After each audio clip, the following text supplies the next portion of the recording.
Mga pasilan, ako nga pala si Pasty, P-A-S-T-Y, Pasty, and we're back with another video. Pero hindi na naman siya vlog kasi nasa bahay lang ako. So, this is a kind of video na matagal ko nang gustong gawin. Yung iba't ibang klase ng mga collector, mga pasilan. So, kung bago kayo sa channel ko, like, comment, subscribe, follow me on all my social media. Kasi ako nga pala si Pasty, P-A-S-T-Y, Pasty, at isa akong Funko Pop collector na gumagawa ng mga videos about Funko Pops. And nagva-vlog din about Funko Pops. Diba pa? Basta related sa Funko Pops. So yun mga pasilan, pahingitan nyo, simulan natin ito. So una sa ating listahan mga pasilan is sila yung mga, nga pala, disclaimer mga pastilan. So, hindi ko na sinama yung inbox collector kasi naturally, lahat naman tayo ng collector, aside from OOB collectors, is nasa box yung collection natin. So lahat tayo na hindi OOB collectors is may consider natin na tayo ay mga inbox collectors. So yun ang mga pastilan na clarify ko lang sa inyo para wag na kayong magtanong sa comments. Mga pastilan, isa pa palang disclaimer, hindi porke nasa isang klase ka na ng collector, hindi ka na pwede sa ibang klase ng collector. As long as pasok ka sa mga categories na nilagay ko sa listahan na ito, is considered ka sa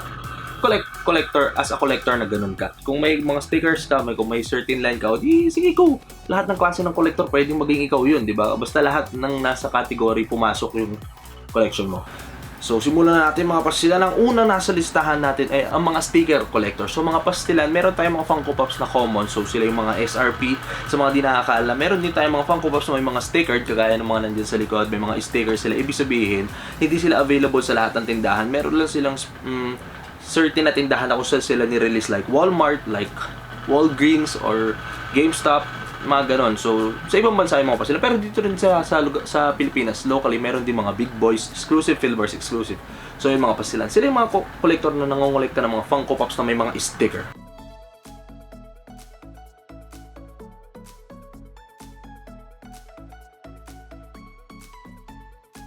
Pangalawa naman is yung single line collector. So sila yung mga collector na nangongolekta lang na sa dinami-dami ng line ng Funko, isang line lang ang napili nila. So sila yung mga maituturing natin na buong loob sa pagkukumpleto ng mga collectors. Pwede sila maging completist or pwede din sila maging single character per pop. Parang ako, dati may hanggang ngayon pala mga pasilan, ang ginagawa ko lang is collect lang ako na isang pop ng character na yun para hindi ko na kailangan bilhin lahat ng Thor, lahat ng Captain America. Hindi na ganoon kasi masyadong magastos yun. So, basta may isa akong Captain America, may isa akong Thor, okay na yun. Meron din naman mga completist or completionist. So, sila yung kinokolekta talaga yung mga within yung completionist kasi mga pastilan tsaka single line. So, parang nagbabranch out yung sa iba't ibang klase ng collector. So, yun.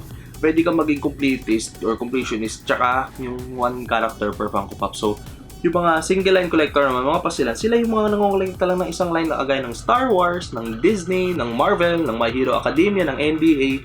So, hindi naman, hindi porke yun lang yung kinokolekta nila mga pastilan is hindi na sila pwede maging sakop ng ibang klase ng collector. Kasi nga, as long as meron ka ng mga pops na pasok sa category na ito, edi go!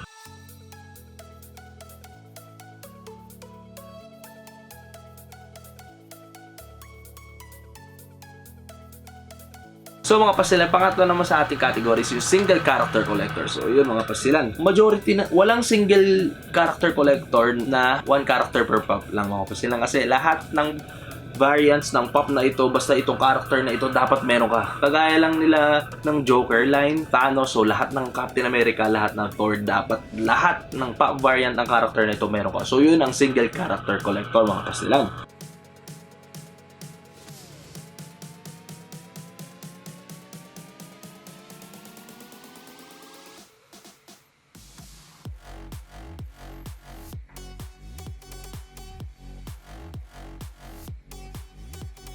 Sunod na mga pasilan is ito ay kakaiba, theme collector. So, kahit anong line, kahit anong series pa yan, kahit sa movies, kahit sa anime, kahit sa NBA, basta pumasok sa isang theme ang character na gusto mo, yun ay may kukonsider na isang theme collector. So, ang possible na theme collector is lahat ng pops na may arrow, lahat ng mga unggoy na Funko Pops, mga bigote, baluas, possible din yun.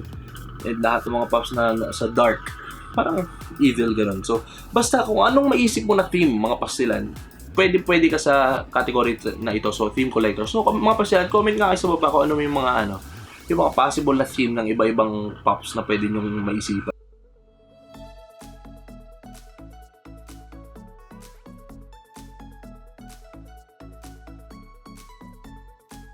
Punta naman tayo sa susunod na klase ng collector, mga pasilan. Sila yung mga OOB collector. So sila yung mga out of box collectors, mga pasilan. Sa mga hindi nakakalam, out of box ibig sabihin is yung pops mo ay nakalabas. So depende sa iyo kung di-dispose mo yung karton o hindi. Depende sa iyo kung saan mo ilalagay yung karton. Pero ang main way ng pag-display mo ng iyong collection, mga pasilan, is nakalabas sa box. So hindi lahat ng collector kung ganun, mga pasilan. Ako mas gusto ko yung ganito, pero minsan ino-OOB ko rin sila para mapicturean. Pero yun nga, mga pasilan, depende pa rin sa inyo. So OOB collectors, mga pasilan.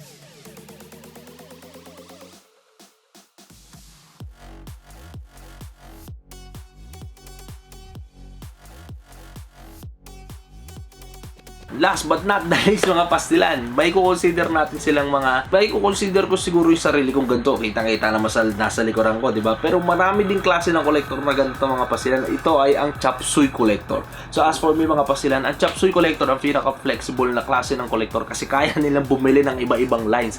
Kaya nilang bumili ng kahit sinong karakter basta magustuhan nila. At malupit pa, mga pastilan, may mga chop suey collector talaga na nangungumpleto ng mga linya.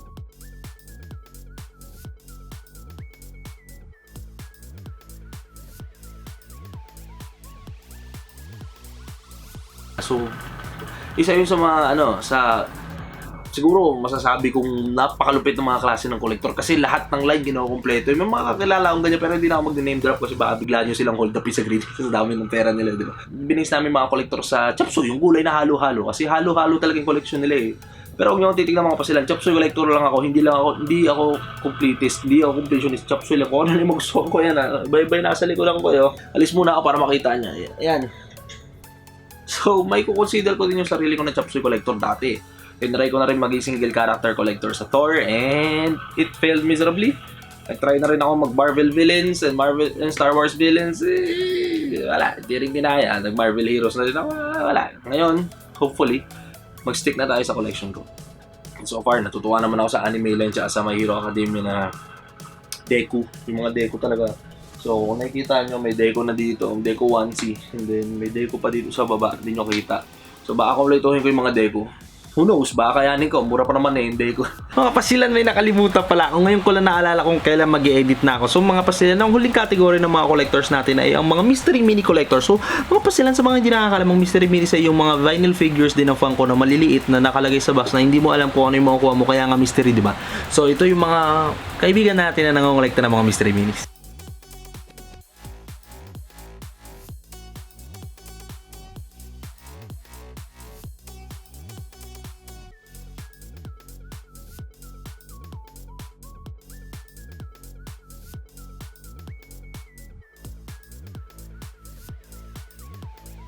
So yun lang, mga pasilan. If meron pa kayong mga suggestions sa iba-ibang klase ng collector, comment nyo lang sa baba. And huwag nyo kakalimutan mag-like, comment, subscribe for more Funko Pop videos, mga pasilan. Ako nga pala si Pasti, P-A-S-T-O-Pasti. That's all, mga pasilan. Paalam!